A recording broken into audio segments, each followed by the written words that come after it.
guys, Flegg here, founder of Ethical Property Partners. So I'm here at my beach house, just had 5 days here with the kids, and this morning, just before we leave, I've booked in for building control to come around. Now, people get very confused about building control. People think you need planning permission from building control. People think that building control is like planning permission, in as much as they think that it is subjective, that you don't know what the answers are going to be in advance, etc. But that's simply not the case. Building control is basically the health and safety police. They make sure that you are building correctly, and what that means is safely. So is your building going to fall down after you've built it? Are you going to have it insulated well enough? Is it going to comply with building regulations? Is it going to comply with fire safety regulations?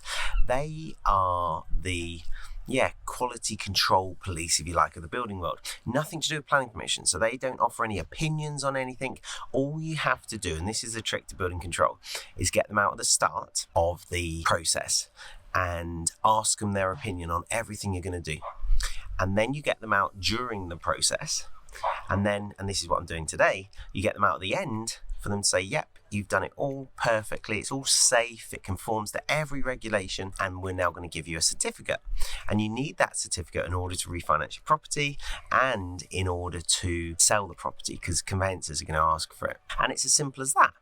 But you might have noticed earlier on in this video, I said, you know the rules in advance. It's not a matter of opinion, so why are you asking the person's opinion? And that's very, very true. You can actually buy the building regulations handbook. It's quite expensive. It's about 50 odd quid. You might get it a bit cheaper, but it's quite expensive. And it's about 5 or 6 inches thick. But everything's in there. Changes every year, but every single thing is in there. So I wanted to design this house with a disabled access. So I have put a ramp in here. I had to check the handbook to make sure that the steepness or the gradient of the ramp was acceptable for wheelchair access. I had to make sure that the front door was wide enough, that the lip wasn't too tall, the internal bedroom door, the wet room bedroom door, all of that is specified in the building control manual, the building regulations. And so the building control officer is coming for the last time on this property. He'll walk around it, probably take 10 minutes, ask me a bunch of questions, hopefully say it looks lovely, and then he'll sign us off.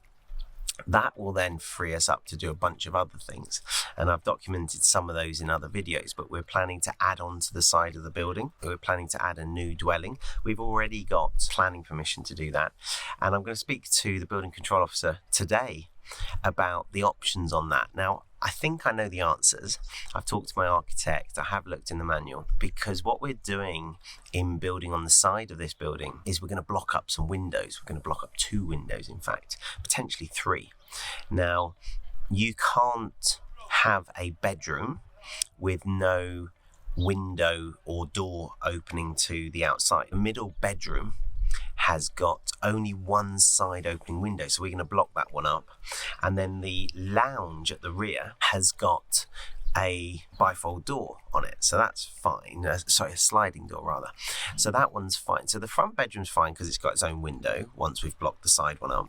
The sliding doors will suffice for the kitchens and lounge dining room, but that middle bedroom, we're going to block up the window, so it'll have no access to the outside air. And so my question to the building control officer today is, what are our options? Do we need to knock it into the front bedroom and just make it a large bedroom? Not ideal, because at the moment they're 2 twin bedrooms, so they sleep 4. If we knock it through, I guess you could have a sleeps 4 twins, or maybe a double and 2 twins, but it's not as user friendly for our guests as 2 twin rooms. Could we have a study there, or a lounge of some kind, like a snug? That's possible. Do we need it for that? I'm not sure. I haven't checked the rules on that. So yeah, I'm interested to hear his opinion, because basically his opinion's gospel, so long as he's the guy that signs it off afterwards. So yeah, quite looking forward to this meeting. It's very different to a planning meeting where you're nervous about the outcome, you don't know what the outcome's going to be. There's a lot of uncertainty because it's people giving their opinion at the end of the day. But with the building control process, it's very simple. Really, really simple. You work out your schedule of works, you speak to your architect about the fire regulations, the thermal insulation regulations, the sound insulation regulations, and you then know what the specification of your works need to be. You know how thick the walls have to be. Here he is now. He's just turning up. Brilliant. So I'll let you know afterwards how I get on. Cheers. The guy was happy as Larry, showed him round. Oh yeah, I remember this one. Yeah, remember you doing this and this. Did you do this? Etc. Wanted to check the heights of our glass balustrades. So we've got nice glass balconies in the upstairs bedroom looking out to sea. So he got his tape measure out and checked those. Of course, we got those put in by a professional company, so they're all of the correct height.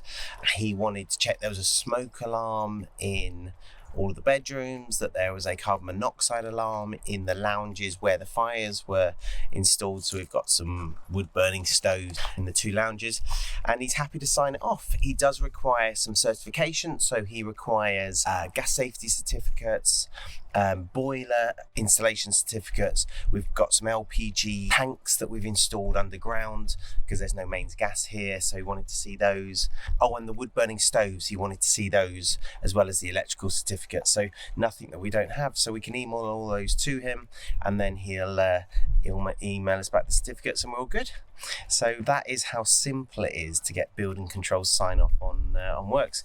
And I asked him the question about the dining room where the conservatory had been put on, like, do you need fresh air to a habitable room? And I was right, you do need fresh air to it. So I think that someone's been a bit cheeky on the other house that I was looking at. I'll probably do a whole episode on that, so I'm not going to go into that too much, but yeah, quite interesting. If it was going to be a bedroom, it needed to be an opening window, but I could make it into a study or a snug by putting in mechanical ventilation, so that actually would work. But I then need to block off the kitchen because that room would escape into the hallway that's connected to the open plan kitchen. So it wouldn't work because it would break up the flow of the house. So what I've decided I'm going to do is I'm going to knock it through and make one large bedroom. I think that's probably the best way of doing it. So we do lose a bedroom on that house, but we gain another house. So well worth it. Guys, I hope you've enjoyed this episode. I hope it's helped you to understand a little bit about how building control works and how simple it is and how you can actually eliminate all of the risk with it by knowing the rules. And until next time, happy investing.